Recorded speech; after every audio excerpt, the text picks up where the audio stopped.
we were debriefing, and someone who was in a breakout session mentioned that there was a woman who came who hadn't left her home in 3 years. And so, you hear about the loneliness epidemic, and you think about what COVID was like for so many of us.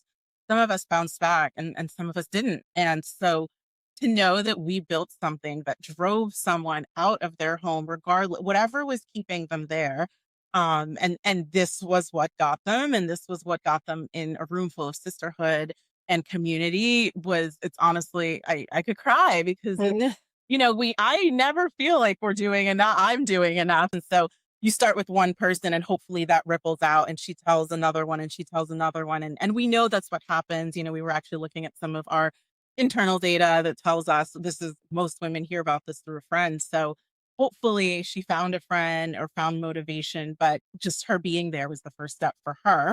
And so we recently got back a story from an attendee who had been really suffering from menopause symptoms, didn't know necessarily they were menopause symptoms, thought she was really kind of losing her mind. Nobody was really informing her what was going on. No one was looking at the full picture.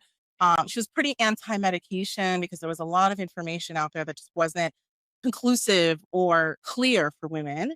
And she went to one of our breakout sessions, heard from one of our doctors, went to see the doctor afterwards, and then found the right um, mix for her. And it's completely changed her view. She felt validated in what she was experiencing.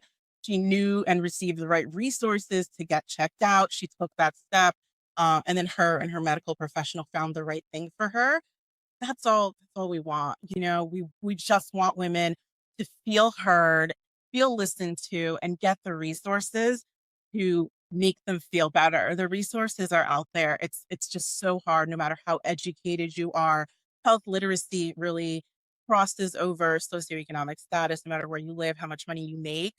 We don't have the right resources to get us the answers. Like, women's health has not been researched enough. So if we can make that connection for one person, and she tells someone else and they tell someone else, like, the impact we could have is